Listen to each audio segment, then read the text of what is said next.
It has been since September 23rd, 2019, since you have listened to an episode of Dannyology. It is so good to be back with you. It's been a crazy year with everything going on with my new job that I lost because of coronavirus.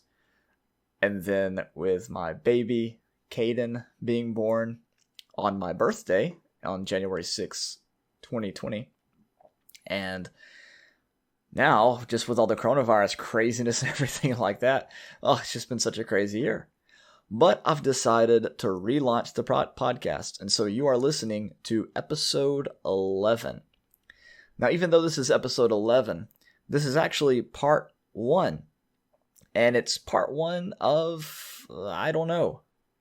In fact, it was such a big deal that I've made a brand new website just for this series of podcasts. And that website is called The Future of Preterism.com. That is TheFutureofPreterism.com. And if you're not familiar with that last word, preterism, I totally understand. It's a bit of a odd word. But the word preterism simply means past. We're dealing with something that is past. And what is past, in my opinion, is prophecy. Prophecy is past. Because in Luke chapter 21, 20 through 22, Jesus said that whenever Jerusalem would be surrounded by armies, all things written would be fulfilled. And you go, well, yeah, duh, Daniel, yeah. Old Testament things, not the New Testament things. But the thing is that every New Testament writer, when speaking about prophecy, makes it plain, hey, I'm talking about things that they expected to happen in the prophets. Which means that, yes, even New Testament prophecy, even New Testament writings, would be fulfilled whenever Jerusalem would fall. Every New Testament writer, Peter, Paul, James, Jude, all the rest, said over and over and over again, the coming of the Lord is at hand. The end of all things is at hand. Jesus is coming quickly. These things must soon take place. It is the last hour. And so, since you're listening to this, you probably already agree with that. If not, or if you do agree, the question that you probably have is, that's it? We still have pain? We still have suffering? People still die? Little children still die of bone cancer? People get sick? This coronavirus pandemic, the wars that we have, the discord in our country, the division, all this, is that really all there is? Can we just expect this to continue on and on? The death, decay, the pain.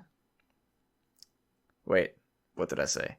The death, the decay, the pain, not the K. Like, who is K? What is she doing? But all this that we have in the world is just terrible. It's awful. People go, well, obviously Satan is still active. Obviously, death hasn't been destroyed. And obviously, we have so much just pain and sorrow. How could anybody anywhere possibly say that all things written have been fulfilled? How could anybody possibly say that we're living in a new creation? How could anybody possibly say that we have been set free from bondage, that we've been set free from the fear of death? And that is what this podcast is all about. Welcome to That's It, Episode 1, Introduction. And today, we're going to be just addressing these problems. We're going to be reading some passages. And we're going to be, hopefully, answering these questions in the coming weeks, months, years, I don't know, days. I mean, maybe it's just going to be 2 episodes long. I've got no idea. But this is a thing that needs to be addressed. It's questions that needs to be answered. And it's not just a question I need to answer for you. It's a question I need to answer for myself. Is this world around us, is this the best that God can do? So I've got several episodes lined up in the coming weeks, and we're going to be tackling those questions one by one. First, though, let's do a couple of passages. The first is Romans chapter 8. And Romans chapter 8 is a biggie, because Romans chapter 8 is a passage that's quoted most often by these guys called the New Heavens and New Earth guys. And I'm going to go ahead and tell you that if I had to choose an eschatology that was not mine, which is called Preterism, or realized eschatology, or 80-70 theory, or that heresy over there, whichever one of those you'd like to call us, fine, then it would have to be New Heavens and New Earth eschatology. That would have to be the one, which is just a form of amillennialism. Because New Heavens and New Earth eschatology, or whatever, restored Earth view, or extreme makeover Earth edition, whatever you want to talk about it, is really trying to do the same thing that Preterism is trying to do, and that is really try to honor the narrative of Scripture. Really try to make everything consistent, not just some spiritual, some physical, but rather all spiritual or all physical. Trying to basically make the Scriptures consistent, because some people want to talk about physical resurrection at the end of time, but basically what it sounds like, they have us just going into sort of these disembodied spirits. In some versions of eschatology, it's like the hope that we have is sort of a eternal church service, which to some people doesn't sound like heaven. It sounds a lot like hell. But this is why we're trying to tackle this subject in the next few weeks, months, years, whatever. And so I want to read to you one of the most important passages to this New Heavens and New Earth view. And it comes from Romans chapter 8 and verse 16. The Spirit himself testifies with our spirit that we are children of God, and if children, heirs also, heirs of God and fellow heirs with Christ, if indeed we suffer with him, so that we may be also glorified with him. For I consider that the sufferings of this present time are not worthy to be compared with the glory that is about to be revealed to us. For the anxious longing of the creation waits eagerly for the revealing of the sons of God. For the creation was subjected to futility, not willingly, but because of him who subjected it. In hope, that the creation itself also will be set free from its slavery to corruption into the freedom of the glory of the children of God. For we know that the whole creation groans and suffers the pain of childbirth together until now.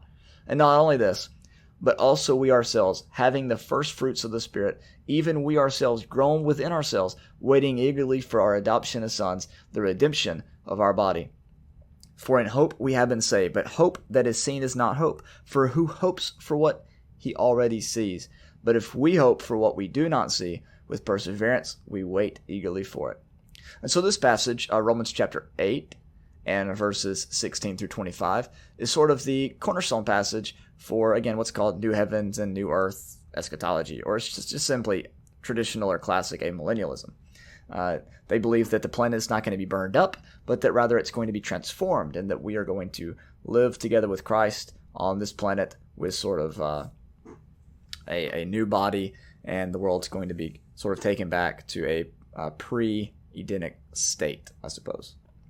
So that's the New Heavens and New Earth view. And see, the reason why that view is so compelling to many, many people is because it answers all these questions about sickness, about pain, about death, about is heaven just sort of an eternal church service? What is going on?